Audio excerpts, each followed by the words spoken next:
আসসালামু আলাইকুম ওয়া রাহমাতুল্লাহি ওয়া বারাকাতুহু। সুপ্রিয় নবম শ্রেণীর শিক্ষার্থীবৃন্দ, আজকে এই পর্বে তোমাদের বাংলা বই পৃষ্ঠা 146 এর কবিতার কাঠামো বুঝি সম্পর্কে আলোচনা করব এবং শখটি পূরণ করে দেওয়ার চেষ্টা করব।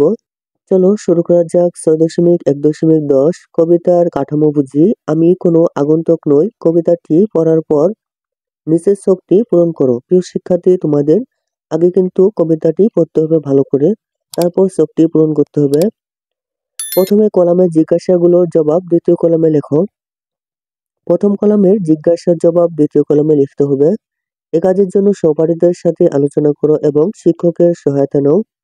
প্রিয় শিক্ষার্থী, তোমাদের জন্য নমুনা উত্তর প্রস্তুত করেছি, তা তোমরা দেখতে পারো। চলো তোমাদের দেখাচ্ছি। জিজ্ঞাসা জবাব। অনুপ্রাসের উদাহরণ হচ্ছে পুনরাবৃত্ত অনুপ্রাস। আমি চিনি, আমি তার বিবেচনা স্বজন একজন। উপমার উদাহরণ হচ্ছে জবাব জ্যোৎস্নার চাদরে ঢাকা। লয়ের প্রকৃতি হচ্ছে কবিতাটির লয় ধীরগতির। কবিতাটির লয় ধীরগতির। তারপর হচ্ছে ছন্দের ধরন। ছন্দের ধরন হচ্ছে কবিতাটি গদ্য ছন্দে লেখা। কবিতাটি গদ্য ছন্দে লেখা।